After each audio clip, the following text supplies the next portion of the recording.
Mm. It's the secrets that make us sick. You can't fix what you won't acknowledge. So let's have a conversation on this time. We're taking it out of the box, yeah. We're taking it out of the box. We're taking it out of the box. You know it's time. So let's talk about it.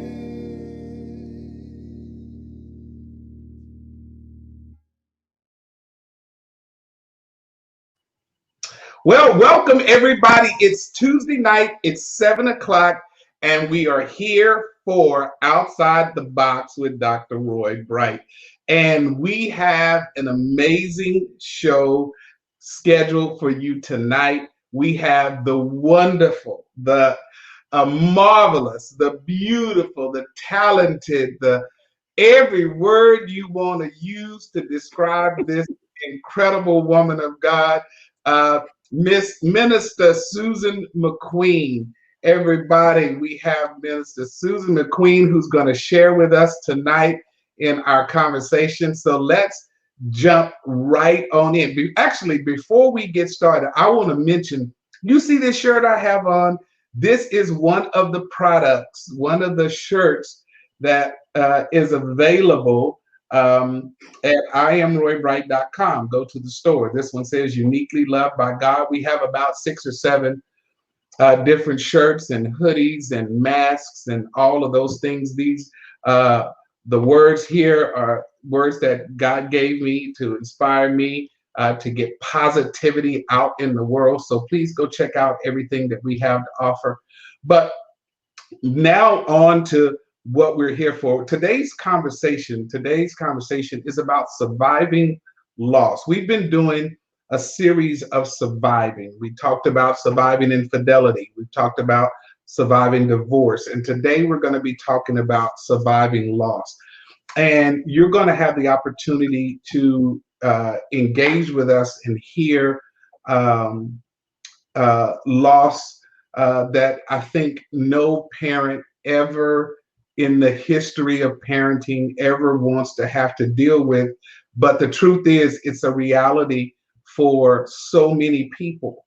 And I believe that Minister Susan's ability to kind of talk about her experience, what she's gone through, and the steps she's taken to survive. You know, that's the word, to actually survive. Um, and before we get into kind of the conversation as a whole, it just made me think of. I remember this was late last year. Nobody knows this, and I'm not sharing this for any reason. But somebody played a practical joke on my wife and I, and they had my daughter's phone, and they called and was like, "We've been in an accident, and we need y'all to come and get us. Haley's not talking, and this, that, and the other." And the level of panic, fear that encapsulated me and my wife was almost unbearable. And I literally had to take Tony. Nobody knows this, but I literally had to take Tony to the hospital um, because she couldn't breathe. She couldn't stop shaking, and it was thankfully not true. But the reality of the thought of that was so overwhelming that Yeah. I can't imagine the reality of it. And yet, Susan, you're here and you've actually gone through loss. So, if you don't mind, as much as you feel comfortable with, share with us the general overview of the loss that you've experienced. Well, first, before I get into that, I'd like to thank you, Dr. Bright, for having me. And I do have a word to say about this.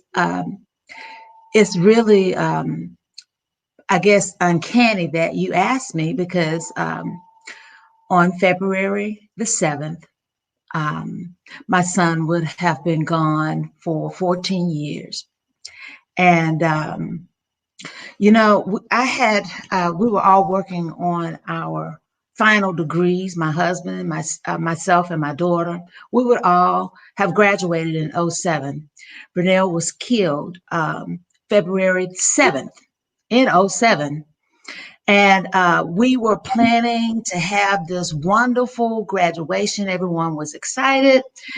And I had only been in the country. I had been in Africa, and I had only been in the country like for a couple of days. And I kept putting it off, saying that, oh, I'd see him later. I'll see him later. We take so many things for granted. And I was tired, jet lag, and just said, I'll get the gifts to him and his significant other later. And that Thursday night, on the 7th of February, my son called and he wanted to talk to me. He said, Mom, I really need to talk to you. And I said, okay, okay. So I finally let him express himself. And he said to me, he said, Mom, I know I have gone against what you and Dad have taught me. Basically, is what he was saying. I'm paraphrasing. Sure. But he said, I want you to know this. Mom, I love you. And he was asking me to take his girlfriend's children to take care of them, like I had been doing in the past. That's how he met her and ended up back in Austin. But anyway, I told him, I said, son, I love you. I'll do anything you ask me to do, and you know it. And he said, I said, well, what about your grandmother? Because she would be the main caregiver and not myself. He said, oh, Mom, don't worry about Granny. You know, she'll do anything I ask. And at that moment, the phone rang. He said, hold on, Mom. It's Jamie. She's calling me. I said, don't switch over. Don't. And the phone went dead.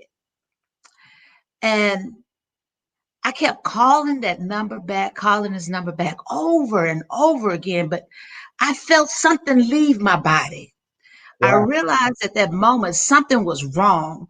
And that happened to be, I got on the phone talking to him at 9:45. The time had gone by so quickly. I was still on my knees, redialing that number, praying, asking God, please help me, Lord. Please don't let something happen to him. Please, Lord. But I knew in my heart of hearts, something had happened. And my husband came into the room. He said, what are you doing on your knees? I said, I'm praying and I'm redialing Brunel. He won't answer his phone again. He said, oh, girl, get into bed. And it was midnight. I had been on my phone, on my knees from 9:45 until midnight. Wow. And I went ahead and got into bed and I looked at him. I said, something is really wrong. He said, girl, go to sleep. It's going to be all right. Well, at 5 a.m. in the morning, the doorbell rang. I just put on my robe. I already knew. Went downstairs and there was his girlfriend with the children. They were all screaming. And I said, be quiet. And she said, but they won't tell me what's wrong, Miss Susan. They won't tell me what's wrong. I said, Brunel is dead. And she said, no. And she began to scream.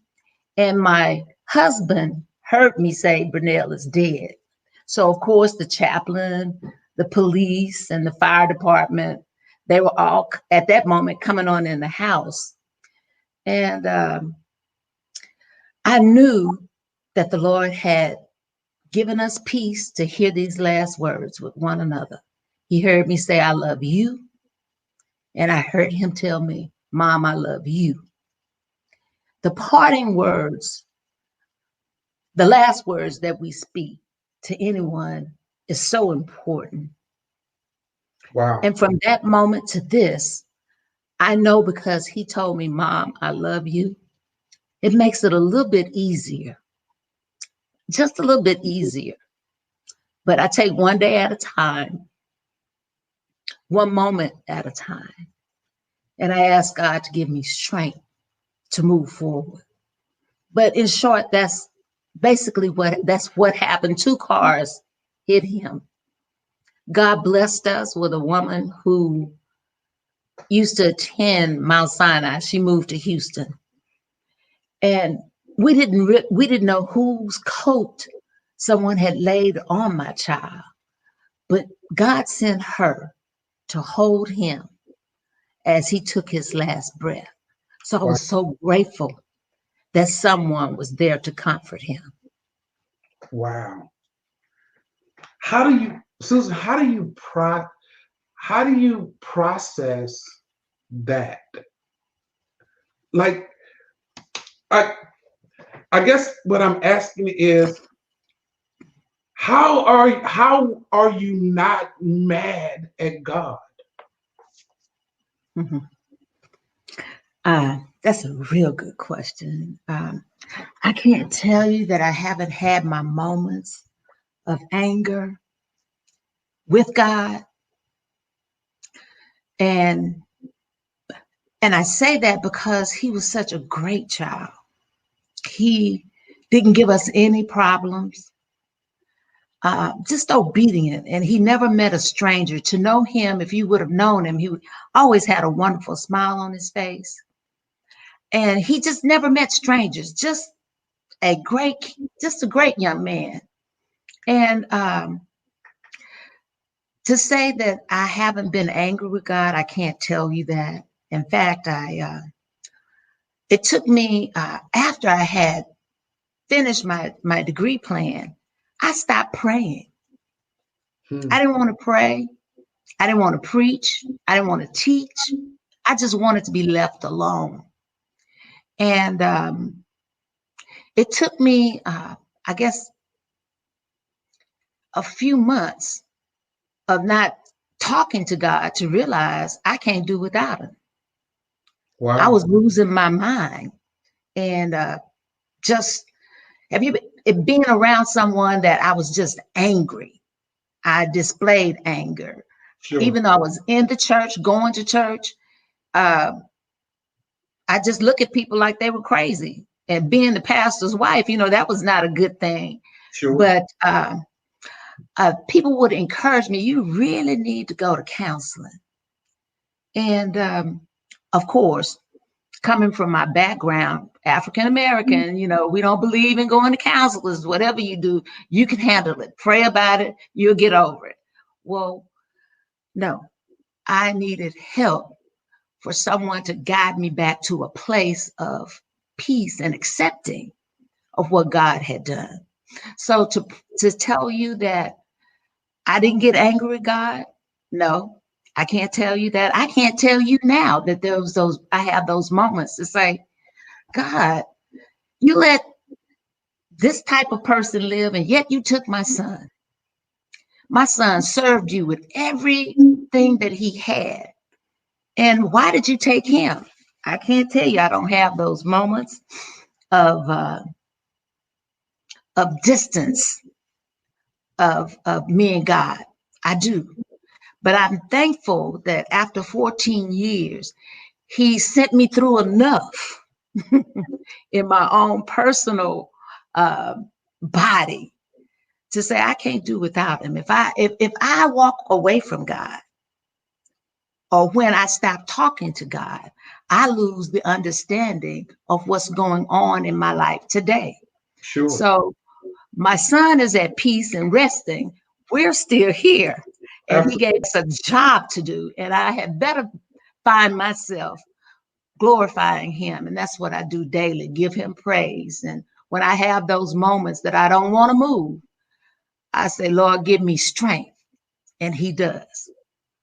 So are there things that you still can't think about or talk about, or um, any of those things, or have you kind of over time, I guess, dealt with some of those things?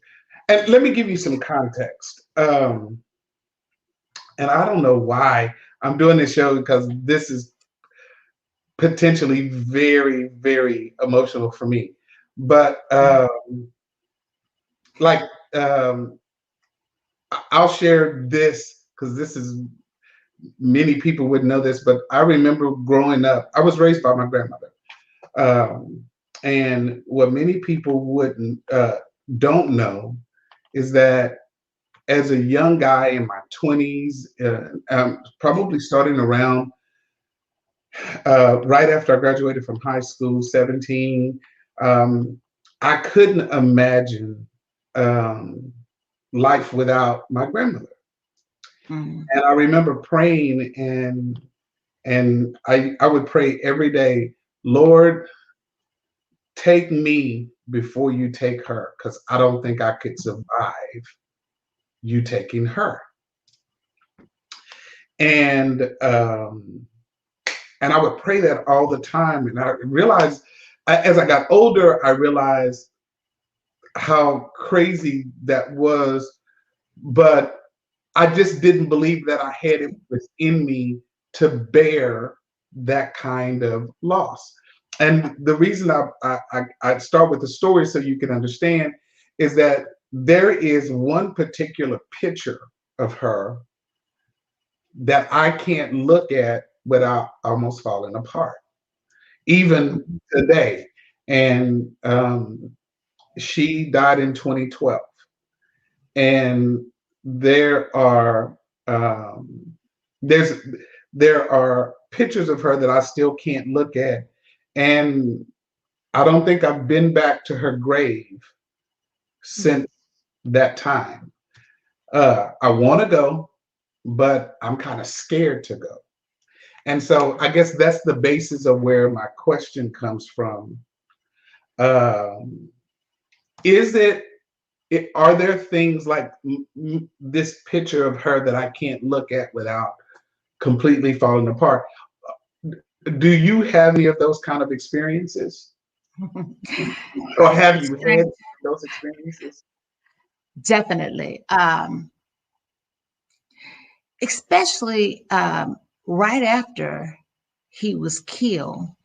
And I was probably halfway through with finishing my thesis. And I had taken down the pictures of him by himself. And but our family portrait was right in the door as you came in. There was a wall that I would see us as a family. So I had not, at that initial time, it still felt like he was still here because his main he had only lived in back in Austin for about 3 months. And for a month and a half of that time that he was here, I wasn't here You in were. Austin. I was in Africa. So it just seemed like he was still away in school. Let me put it like that. So I would look at our family portrait, and that's where, as a family, that's where we took him to Tulsa, Oklahoma.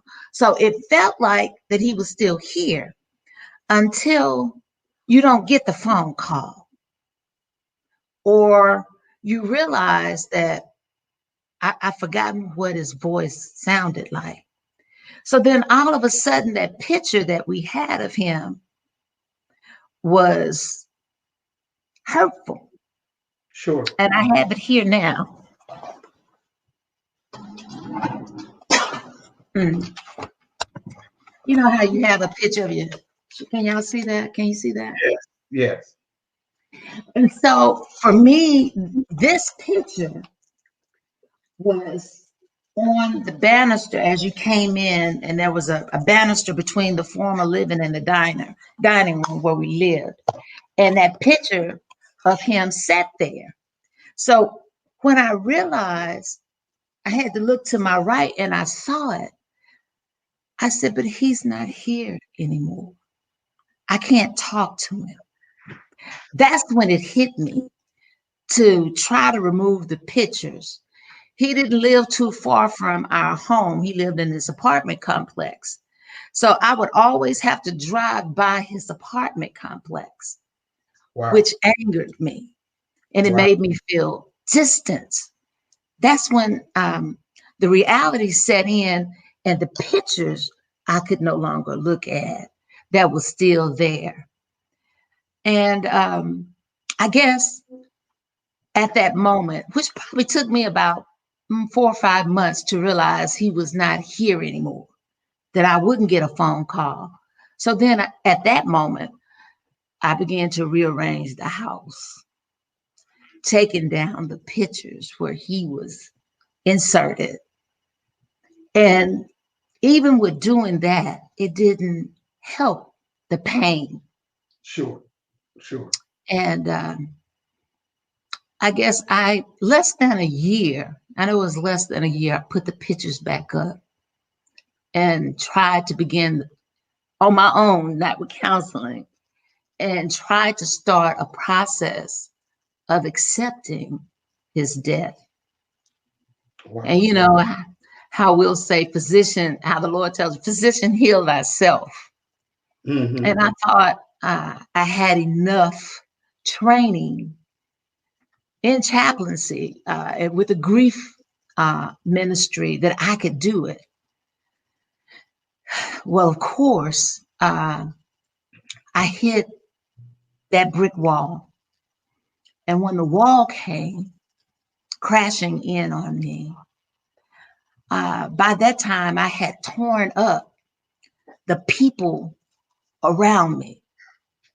And that's what hurt does. It really hurts those that you are close to and that you talk to on a daily basis, that the wall came crashing down.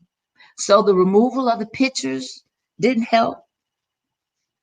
The pretending that he was still around didn't help. Um, Even me calling his phone, when I would call his cell phone, his voice was still there. And I don't know, one day that was erased. So when the phone, his voice was no longer there, I couldn't hear his voice. I knew then I had to face it, that he was gone and that he was not coming back. Wow. And and that was probably, I'm sure it was definitely over 2 years that I was pretending he was still alive. That's heavy. That's heavy. A question has come in. How has, if at all, your loss affected your relationship with your husband and your daughter? Oh my. Because That's everybody grieves at different rates and at different, yeah. exactly. Oh, that's an excellent question. Um, it with my husband, we fought all the time. When he walked in the room, um, it was I would just get angry because I felt like at that time he should have been able to, if he just would have been a better father. We began to point the finger Sure. and just thinking that somehow if he just would have been there, he would have been able to stop the downward spiral that my son was on, a roller coaster. If he just could have talked to him man to man about what it meant to be with a woman and what it meant to be married and going through all of those things that was around us, that I felt that my husband could have done something about. So it was so bad. Um, it was probably about 4 years later. One morning, I got up and I had the Bible in my left hand and a gun in my right. My God.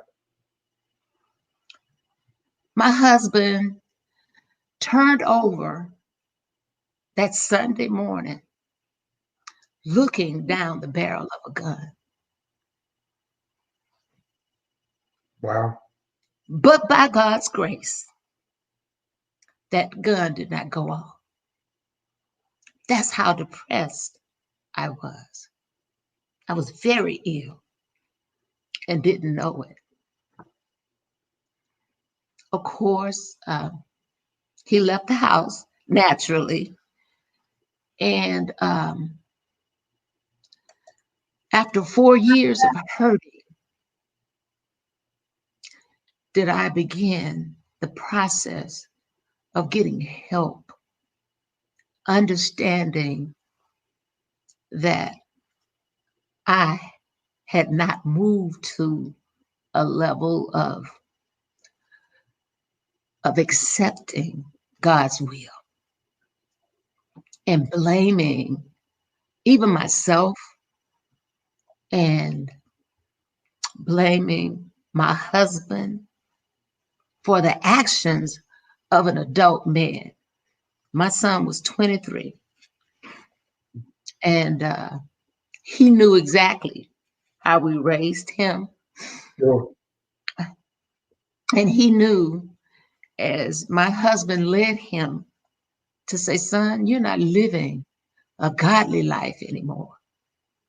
You need to really focus on what God created you to be, um, and how he did encourage my son to do the right thing. So I had to look at my son's, well, I was led by a counselor at that time. I think I had been in counseling probably about 2 months before he came back home. And we went to counseling together. Sure. I went first alone, and then we began a process of going to counseling together.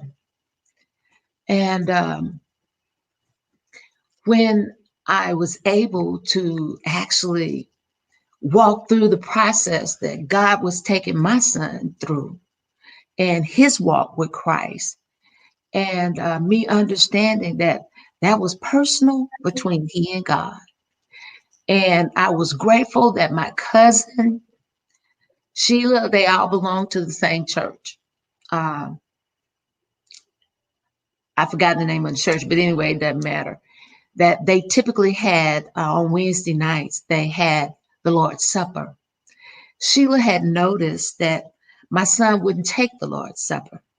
But the night before he was killed, my son had made peace with God and he took the Lord's Supper. Wow. And he also made peace with me before he left this earth. So I can say without a doubt that I'll see him again because he asked for forgiveness. And he knew that he needed to go back to his place of blessing, which was in Tulsa. He had a great reputation, so much so that there were many who came from Oklahoma to celebrate Brunel's homegoing. Even Wow. to this day, his picture still hangs in their choir room. That he taught the little kids how to play drums or walk with them. But anyway, he had a good reputation and he and the Lord had a great relationship. That's what gives me comfort. I will see him again. Mm. So that that's that's powerful. And I tell you, I am I am just emotional here, uh, having this conversation. That's not like me. Um, when you think about kind of where you were and where you are now, are you at peace now? Oh, I'm not talking about the moments that still flare up, but I'm talking about as a whole. Do you think that you have made it to a place of peace? I can say um, I have made it to a place of gratitude that my son knew who Christ was. I can give God all the glory for allowing us to have him 23 years and the reputation that he had with the Lord. And peace, I don't think I could use that word peace because of the fact that I still hurt. And I would use the word accepting more than I would say peace, because peace, it wouldn't trouble my spirit.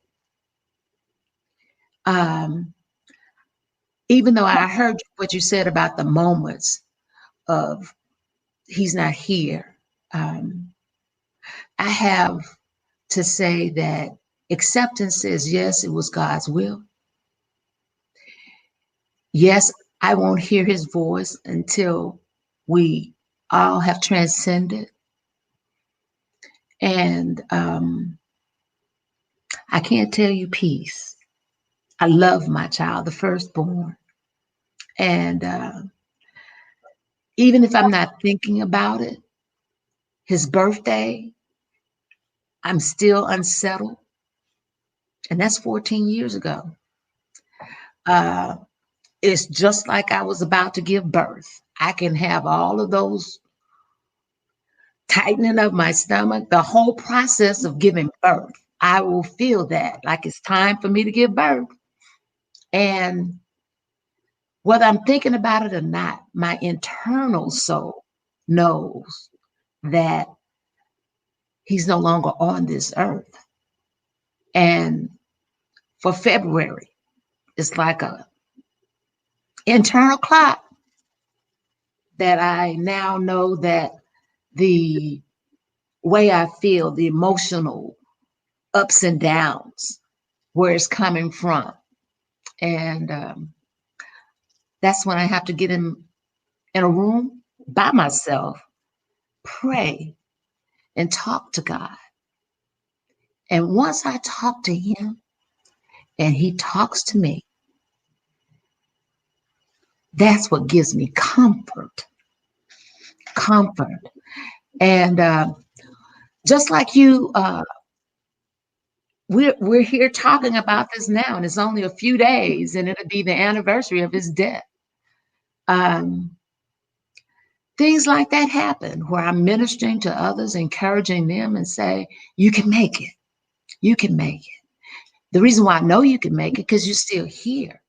Mhm. God doesn't make a mistake, so He needs us to be those voices of encouragement to say, "Yes, God allowed him or her to be taken from the earth, and they're at peace and at rest, waiting for God to crack the sky." So, comforting, yes. Peace, I don't know if that's something that I'll ever have with that. I can't tell you that. Okay, and I certainly think that that's fair. Um, one of the things that came that people to would say to me is like, okay, it's time for you to move on, to get over it, to not have these moments. It, it's crazy that you can't look at the picture. It's crazy that you haven't been able to go back to the grave site and those kinds of things. Uh, and I guess I just want to say, kind of to anybody who's listening, you don't let anybody tell you how to Right. grieve, because Exactly. everybody grieves very, very differently. Um, Another question that I just got was, it says, let me read it. Was there any pressure on like Sharian to be the perfect daughter, uh, since she was a part of a two-child house that kind of went to a one-child house? Was there, did you maybe even apply pressure, or did she assume pressure maybe? And I'm not asking you to speak for her, but I'm just trying to maybe understand how families kind of navigate that process. um, I didn't think about her being Mother perfect him her then would also be something maybe from your perspective. Did you mother him? Did you try to control her more to because protect her? Those kinds of things. exactly. I became very protective. Um, it was like I didn't want her to go far away to go to college. And I was so grateful she had decided to go to Prairie View, and which gave me a lot of comfort. Um, Instead of her going to, I've forgotten the name of the school that was in Pennsylvania somewhere. And I said, oh my God, I can't have you leave the state. So I didn't want to be too clingy, but I didn't want her to just go away and I wouldn't be able to see her. I Sure, was afraid. Anytime she wanted to come home, I wanted her to stay off the road. Why do you have to leave so late? Get up, go so you won't be out at dark. Just that type of pressure is what I put on her. And I even have to watch myself now to say, wait a minute, um, you have a life. You can live your life as you see fit, you and God. And um, it's hard because I always say that's the last pea in the dish. You know, I don't want anything to happen to her. I feel like I know I've done a lot of things out of her, just doting everything on her. You know, whatever she wants to do, however she wants to do it, I'm all in. Just put me in. Never thinking about, is this a good idea? Giving her an opportunity to process it herself and choose it for herself. It's sort of hard not to want to manipulate that. sure. Yeah, it's hard.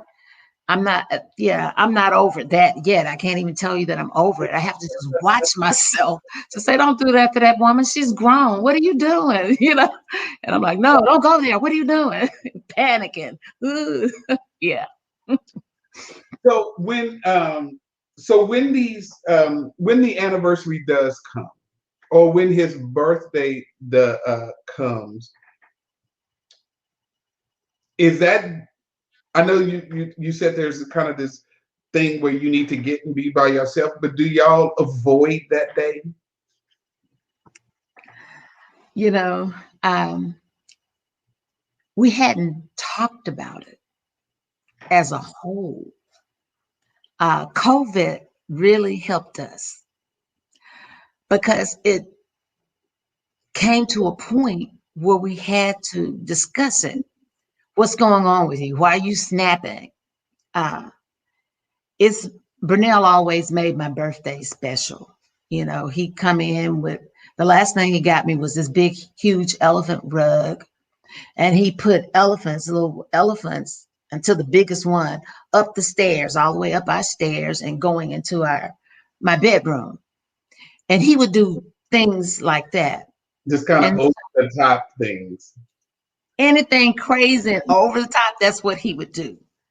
So I noticed that when my birthday rolls around or Mother's Day rolls around, and Christmas, those were his special days that he wanted to do something.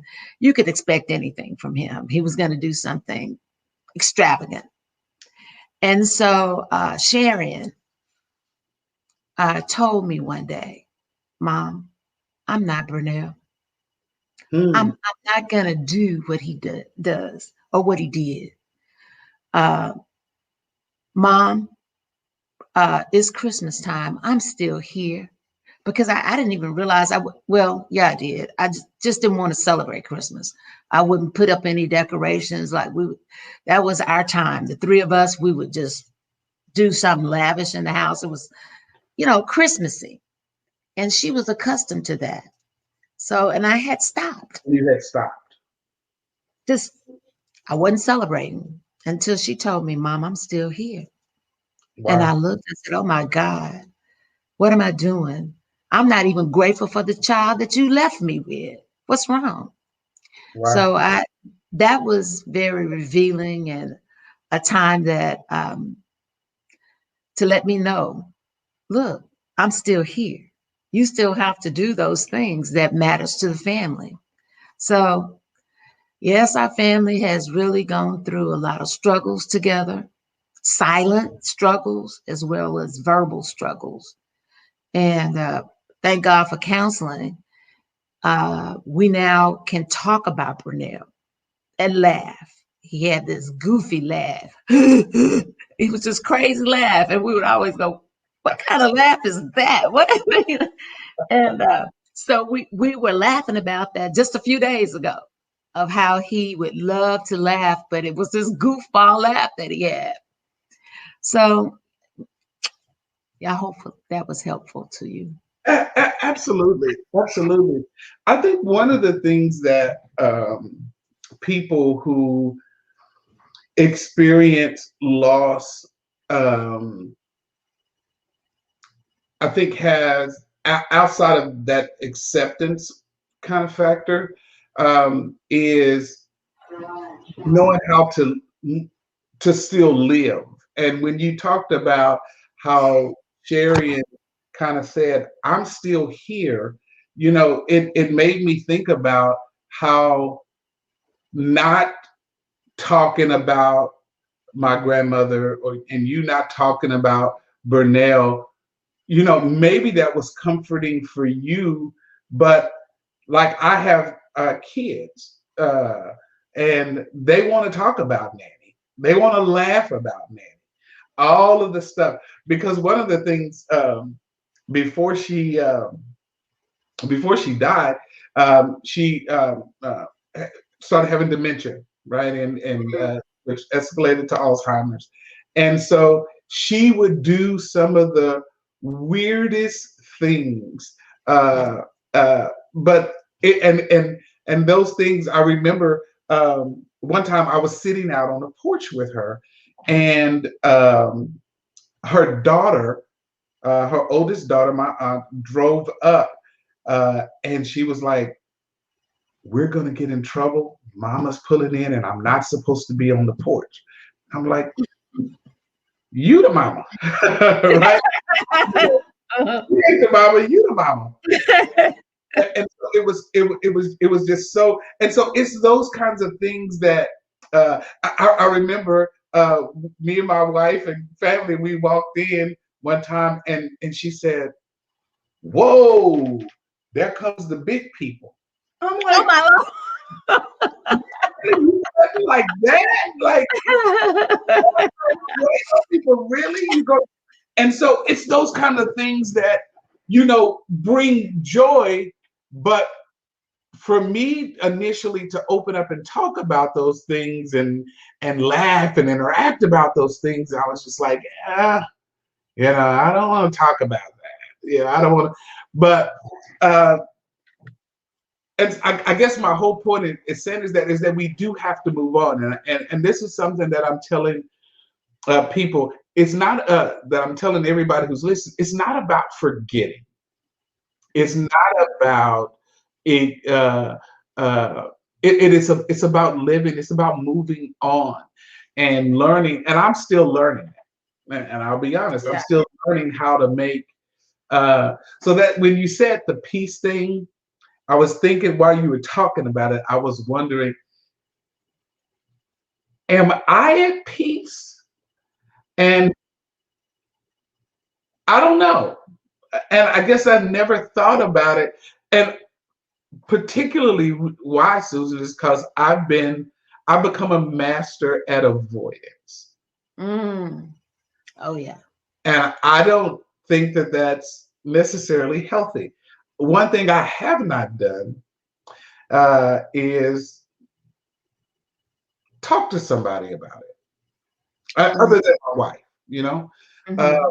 I remember when my grandfather died, um, I didn't grieve for years, years, because I felt like I needed to be strong. I needed to be the person. And Mm. Tony and I had been married maybe a year, year and a half.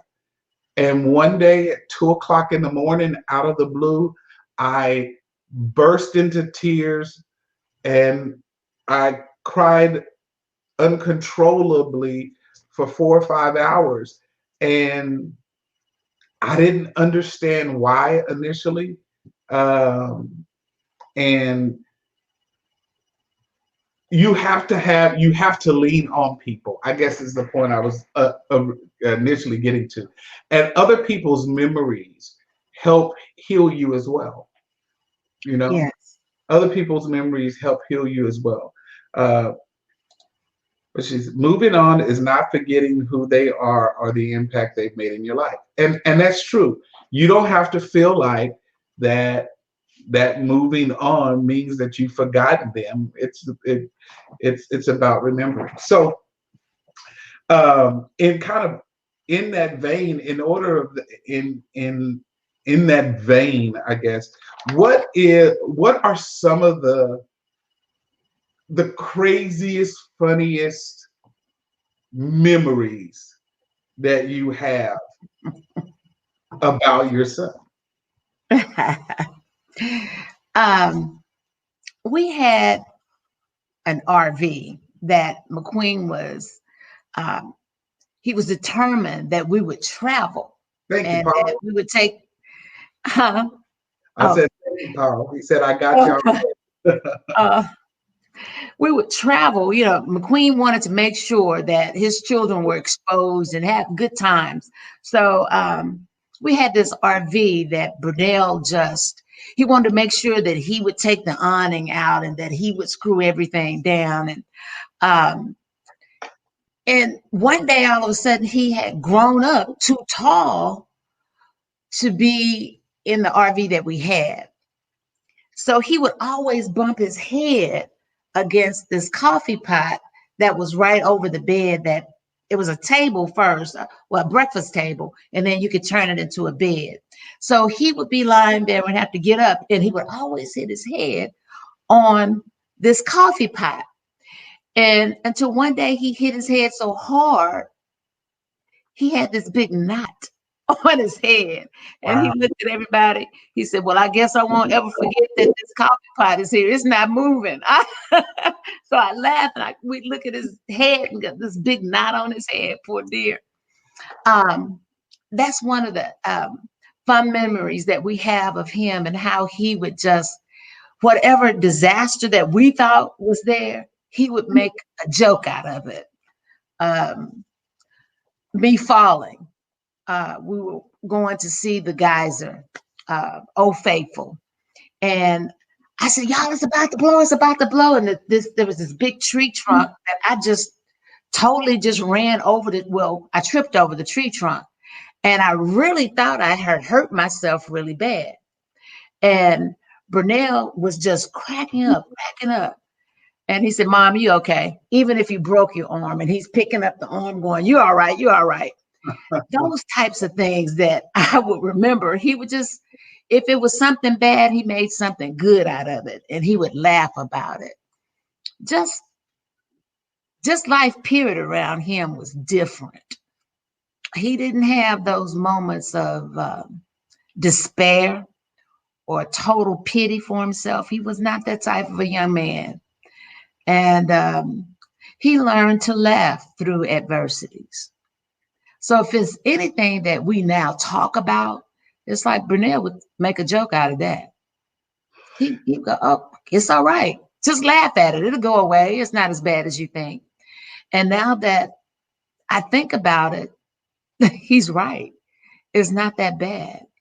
Life will go on. And what we always need to remember are the good times. Sure. Even those difficult times, there were lessons made in those difficult times. So I guess laughing on our road trips, as I would call it, another road trip, another day, something is going to happen that my son is going to make a joke out of it.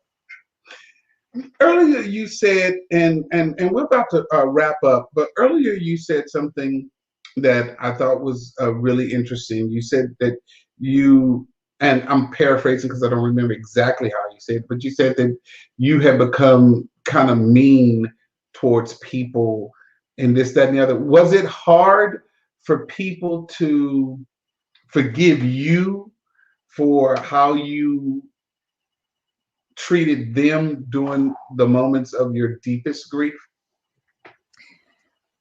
Or did you find that people were understanding? No, because we didn't tell people we were grieving. You know, as the pastor and pastor's family, Okay, uh, it was like we were expected to move on. The next Sunday, you expected to be at church. You expected for, everything is normal. We never ask, or I can say for me, I never asked them, our church members, to say, I need something from you. And unless you tell people what you're going through, how are they to know? And out of all the things that I can think about now, um, hurting people hurt people. Some of the things that I've done that I've apologized for my actions or the lack of an action, um, not recognizing that they were grieving too because he grew up in the church. sure. You know, uh, some of the members would tell me about the great times that they've had with him to say, look, Brunel was this to my young daughter. And he made her feel real good. She was too little to be in the drill team. But he told her, you could carry the flag. You can carry the flag in front of us. And you're just as pretty. You're going to be all right. That young lady is a woman now. And she could tell me about how she felt when Brunel was killed. We just are so selfish at that moment with that was my, instead of saying he belonged to us all. He touched many lives. They miss him too. And he did great things in our church. So I must say to our church members, it was the second Sunday in December was the first time that I was able to give my testimony of feeling the sword that enters into your soul when a child precedes you in death. And I was able to talk about it, recognizing that we have 9 women in our church that their children have preceded them Wow. and they hurt too. And so I can look at it differently after 14 years to say all of the people that came through our church, Brunel touched their lives as well. And I know this because they showed up for the funeral.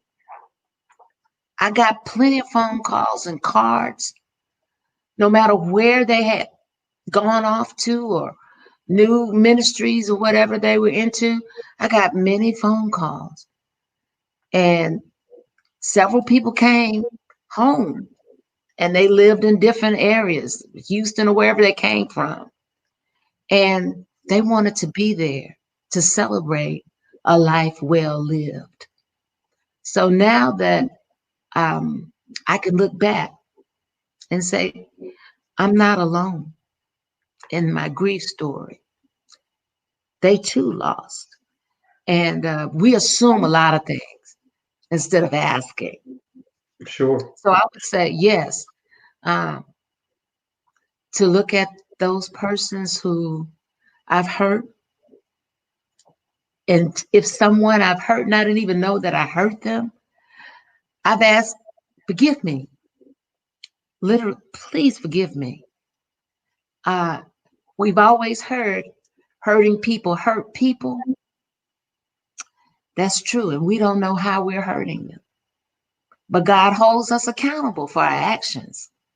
So once we grow closer to God, He's been able to reveal to me a new life, uh, another way of living on this side, realizing that we have our eternal life that we'll live forever. So, Well, Susan, I want to thank you for sharing your story, because I know there were folks that needed to hear, needed to know that they, in their grief, are not alone. And the words that you shared have been healing for a lot of us. Just knowing that there is this process, that we do have to go through it, but there is hope on the other side. Yeah. And you are, as I said in your intro, are a vibrant woman who, by the way, can absolutely cook. You understand? I mean, she them beef tips and gravy. Somebody, Oh Lord. oh, bless his name. Oh. Anyway, but Don't tell Paul. Shh. though just sharing has helped a lot of folks, and I want to thank you for doing that, because you didn't have to be as vulnerable as you were, and shared at the level you did. So I really appreciate that. Thank you for coming and being my guest tonight. Next Thank week, guys, we're going to continue our surviving, and we're going to be talking about surviving violence, you. physical violence, sexual violence. Join us next week for another great conversation. I'll see you guys later. God bless you. I love you. Love you, Susan. Y'all take care, everybody. Bye bye. Be blessed. Bye.